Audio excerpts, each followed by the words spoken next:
भाव बिना बाजार में वस्तु मिले न मोल, तो भाव बिना हरि कैसे मिले जो है अनमोल।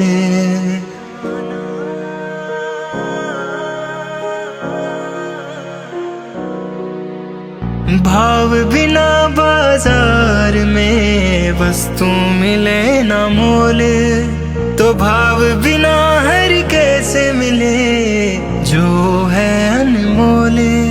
अनमोल जगत का नाम है राधे कृष्ण की जोड़ी। एक तरफ सांवले से कान्हा, दूजी राधिका गौरी।